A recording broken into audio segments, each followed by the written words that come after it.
أعوذ بالله من الشيطان الرجيم بسم الله الرحمن الرحيم الحمد لله رب العالمين وصلى الله وسلم على نبينا محمد وعلى آله وصحابته أجمعين وبعد السلام عليكم ورحمة الله وبركاته.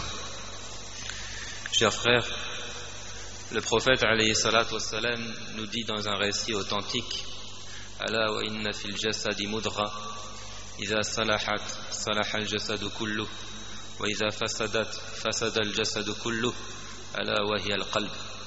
Il nous dit: il y a dans le corps un morceau de chair. S'il est corrompu, alors c'est tout le corps qui est corrompu. Et s'il est sain, alors c'est tout le corps qui est sain, qui est en bonne santé. N'est-ce pas qu'il s'agit du cœur? C'est pourquoi l'islam encourage à la purification des cœurs. Le croyant est celui qui a réussi à purifier son cœur et son âme. Allah nous dit: وَنَفْسٍ وَمَا سَوَّاهَا فَأَلْهَمَهَا فُجُورَهَا وَتَقْوَاهَا قَدْ أَفْلَحَ مَنْ زَكَّاهَا وَقَدْ خَابَ مَنْ دَسَّاهَا. Le Très-Haut nous dit: et par l'âme est celui qui l'a harmonieusement façonné et lui a alors inspiré son immoralité ainsi que sa piété.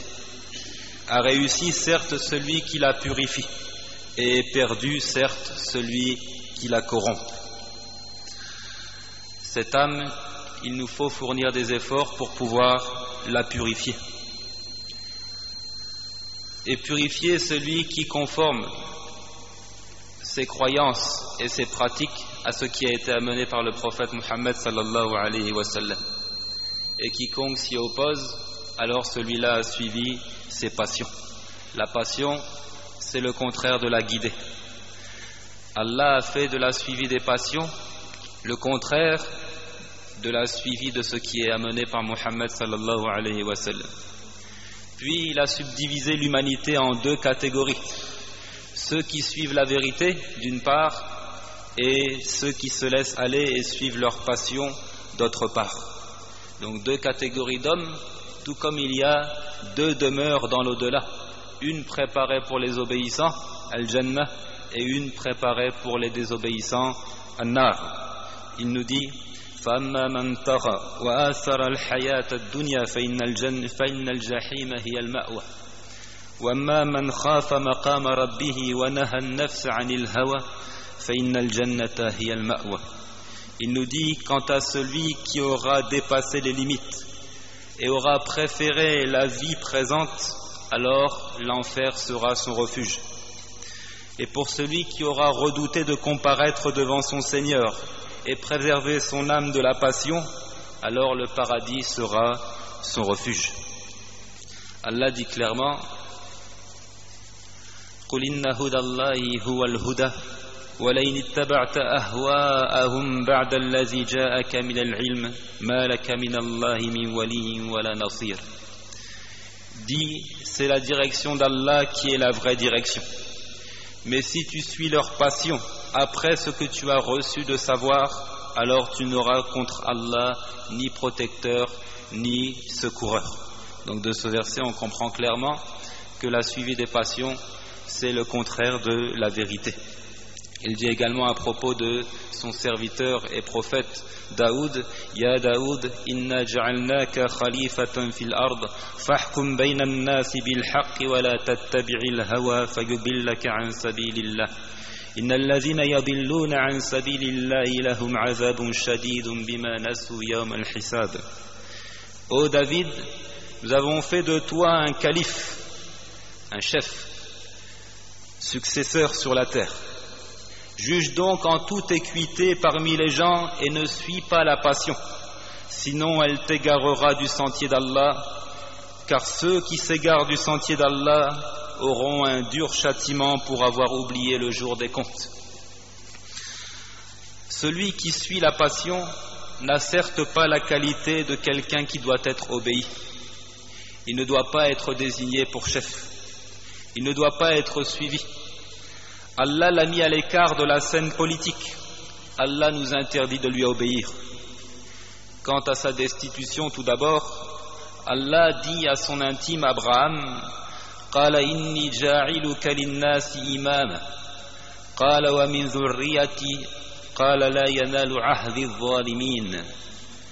Il dit, je vais faire de toi un exemple à suivre pour les gens. Et parmi ma descendance, demanda Abraham. Allah de lui répondre, mon engagement ne s'applique pas aux injustes. C'est-à-dire, mon engagement à la direction des affaires, l'imam, ne s'applique pas aux injustes. Et quiconque suit ses passions est certes injuste, injuste envers lui-même et injuste envers les autres. Comme le dit Allah, ceux qui ont été injustes ont plutôt suivi leur propre passion, sans savoir aucun. Et quant à l'interdiction de leur obéir, elle est citée dans la parole du Très-Haut, وَلَا تُطِعْ مَنْ أَغْفَلْنَا قَلْبَهُ عَنْ ذِكْرِنَا وَاتَّبَعَ هَوَاهُ وَكَانَ أَمْرُهُ فُرُطًا. Et n'obéis pas à celui dont nous avons rendu le cœur inattentif à notre rappel, qui poursuit sa passion et dont le comportement est outrancier. Ainsi, celui qui commet les péchés, qui s'oppose à la voie tracée par Allah et son messager, celui-là suit ses passions et il ne mérite pas d'être désigné pour chef. Parmi les péchés évidents qui témoignent donc de la suivi des passions, il y a la médisance. Il n'y a pas de doute qu'Allah a pourvu l'homme d'un grand nombre de bienfaits. Le plus grand des bienfaits est certes la guider vers la religion de l'islam. Parmi ces grâces également, on peut dénombrer la parole, de faire usage de la langue. Mais en réalité, la langue est une arme à double tranchant. Elle peut être utilisée dans ce qui traduit l'obéissance à Allah. Réciter le Coran, ordonner le bien, interdire le blâmable, enseigner la religion. Mais elle peut également être utilisée pour obéir à Satan, et notamment dans de vilains actes dont la création de la discorde entre les musulmans, le mensonge, la fausseté, la médisance, la calomnie, l'atteinte à la réputation des musulmans et d'autres actes interdits par Allah. Tout cela est strictement interdit. Voyons comment le prophète sallallahu alayhi wa sallam a défini la médisance. Il dit Atadruna mal ghiba qalu Allahu wa rasuluhu a'lam qal zikruka akhaka bima yakrah qila afarayta in kana fi akhi ma aqul qal in kana fihi ma taqulu faqad ightabta وَإِنْ لَمْ يَكُنْ فِيهِ مَا تَقُولُ فَقَدْ بَهَتَّ. Il dit un jour, alayhi salatu wassalam, savez-vous ce qu'est la médisance? Ils répondirent, Allah et son messager en savent plus. Il dit, c'est de dire sur ton frère ce qu'il n'aime pas. C'est de dire sur ton frère ce qu'il n'aime pas. On dit, suppose que mon frère se caractérise par ce que je dis sur lui. Il dit, s'il présente les choses que tu dis sur lui, tu as certes médit, et sinon tu l'as diffamé. D'accord? Si ce que tu dis à propos de ton frère est vrai, il est tel et tel, tu as certes commis la médisance. Et si ce n'est pas vrai, alors tu as menti à son sujet. Ainsi nous comprenons que la médisance, c'est le fait d'évoquer un attribut de quelqu'un pendant son absence et qu'il aurait détesté entendre. Une parole qu'il aurait détesté entendre en sa présence. Si par contre il est dépourvu de ce défaut, alors cela devient de la diffamation, du mensonge, de la calomnie. Et cette dernière forme est plus vilaine encore, qu'Allah nous en préserve. Allah nous dit à propos de la médisance, وَلَا يَغْتَبْ بَعْضُكُمْ بَعْضًا أَيُحِبُّ أَحَدُكُمْ أَن يَأْكُلَ لَحْمَ أَخِيهِ مَيْتًا فَكَرِهْتُمُوهُ. Et ne médisez pas les uns des autres. L'un de vous aimerait-il manger la chair de son frère mort? Non, vous en auriez horreur. Donc Allah a comparé le fait de médire de son frère au fait de manger la chair de son frère mort. Celui qui médit de son frère musulman est comme celui qui mange sa chair alors qu'il est mort. Ibn Kathir et Al-Qurtubi dirent dans l'exégèse du verset, la médisance est interdite à l'unanimité. Aïcha, qu'Allah soit satisfait de lui, dit: je dis au prophète sallallahu alayhi wa sallam, il suffit que Safiya soit telle et telle, donc voulant dire qu'elle était petite de taille. Aïcha qui critique donc sa coépouse Safiya en disant il suffit qu'elle soit telle et telle, en parlant de son aspect physique. Il me dit: laqad qulti kalimatan law muzija biha al-bahru lamazajada. Il dit: tu as dit un mot qui, s'il était mélangé avec l'eau de la mer, il l'aurait imprégné.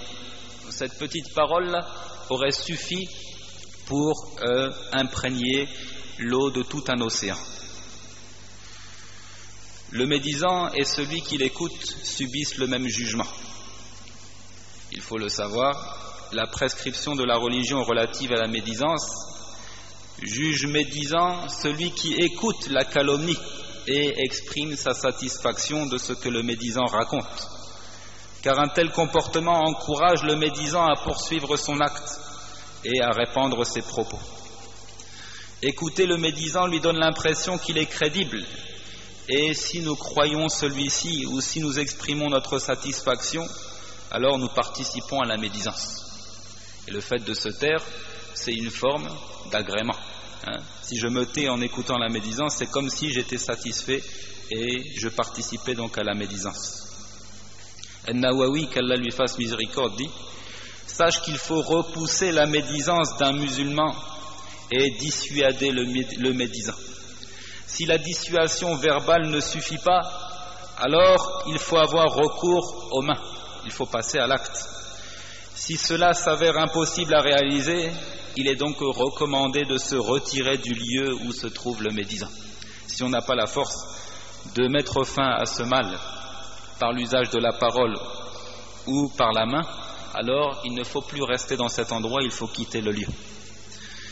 Et c'est un devoir pour tous de défendre l'honneur de son frère musulman si on entend la médisance à son sujet. Le prophète sallallahu alayhi wa sallam dit: man zabba an lahmi akhihi bil ghayb kana haqqan ala Allah an yu'tiqahu min an-nar. Celui qui défend la chair de son frère de la médisance, Allah s'engage de le sauver du feu de l'enfer. Allah s'engage de le sauver du feu de l'enfer, c'est-à-dire au jour de la résurrection. Quelle est la description que l'on peut faire du médisant? Sachez que le médisant a une odeur répugnante. Jabir rapporte: nous étions une fois chez le prophète sallallahu alayhi wa sallam quand nous sentîmes une très mauvaise odeur. Le prophète alayhi salatu wa sallam dit: atadruna ma hadhihi ar-rih? Savez-vous de quelle odeur il s'agit? C'est l'odeur de ceux qui médisent les croyants. Sachez aussi que le médisant est torturé dans sa tombe. Le prophète sallallahu alayhi wa sallam dit dans un récit un peu long: وَمَا يُعَذَّبَانِ فِي كَبِيرٍ أَمَّا أَحَدُهُمَا فَكَانَ لَا يَسْتَتِرُ مِنَ الْبَوْلِ وَأَمَّا الْآخَرُ فَكَانَ يَمْشِي بِالنَّمِيمَةِ. Il dit: ils ne sont pas châtiés pour grand-chose.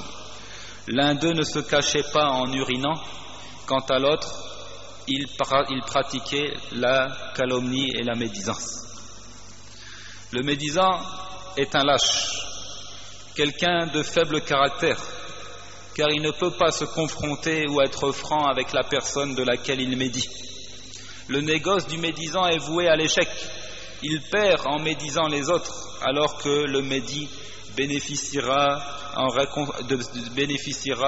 recevant les récompenses qui alourdiront le côté de la balance où se trouvent ses bonnes œuvres et ses mérites au jour de la résurrection.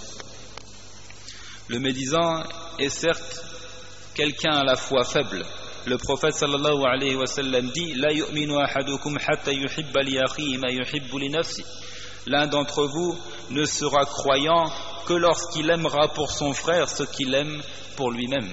Et certes, l'individu n'aimerait pas que l'on médise de lui. Le médisant annule également le principe du commandement du bien et de l'interdiction du blâmable. Al-amru bil ma'ruf wa an-nahy anil munkar. Si nous sommes sincères dans notre foi islamique et honnêtes dans nos actes, Nous confronterons celui que nous estimons avoir des défauts et nous lui commanderons le louable et nous lui interdirons le blâmable. Ça, c'est l'attitude normale. Si je constate des défauts chez mon frère, alors je lui interdis le mal, je lui recommande le convenable et je lui prodigue le bon conseil, mais en aucun cas je ne dois médire de lui. La médisance, ça peut être au sujet de son aspect physique, en disant qu'un tel est géant, il est petit, il est borgne, il louche, etc. Ça peut concerner la souche ou le lignage familial, en disant cet homme appartient à telle tribu, avec l'intention de diminuer de sa valeur. Elle peut aussi concerner l'origine d'une personne ou son métier, en disant par exemple celui-là n'est qu'un coiffeur, celui-là n'est qu'un, etc., etc., de métiers que l'on considère peu valorisants. La médisance peut aussi concerner la moralité d'une personne, en disant cet homme est mauvais, il a un mauvais caractère, il est avare, il est orgueilleux, il est impulsif. La médisance peut concerner les questions religieuses.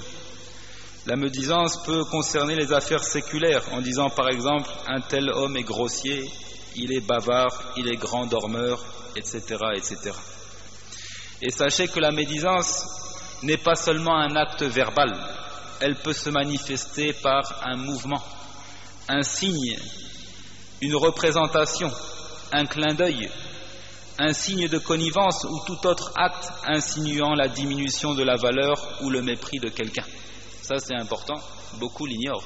La médisance ce n'est pas seulement la parole, un clin d'œil, un signe, un coup de coude pour indiquer que tel est tel, en se moquant de lui.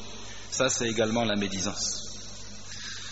Forme de médisance considérée à tort ne pas l'être. Des choses qui sont bel et bien de la médisance et que les gens pensent ne pas être médisance. Premièrement, une personne peut dire des choses sur quelqu'un qui sont détestables pour lui, et quand on lui demande de s'abstenir de médire, il affirme qu'il est disposé à répéter ses propos devant la personne concernée. Ça c'est très fréquent. La personne médit, on lui dit attention, ça c'est la médisance. Non, s'il était là, j'aurais dit la même chose. Et je suis prêt à le répéter en sa présence. Ce comportement est refusé pour plusieurs raisons, notamment en évoquant une personne par des propos qu'elle déteste derrière son dos, c'est déjà la médisance. C'est déjà la médisance. Et en affirmant la disposition de redire cela devant elle, n'a jamais été un moyen de faire valoir la médisance. C'est clair. De faire mention de ton frère, de tenir des propos de ton frère qu'il aurait détesté entendre en sa présence. À partir du moment où tu dis des choses mauvaises contre lui et qu'il n'est pas là, c'est déjà la médisance, peu importe que tu sois prêt à le répéter ou pas.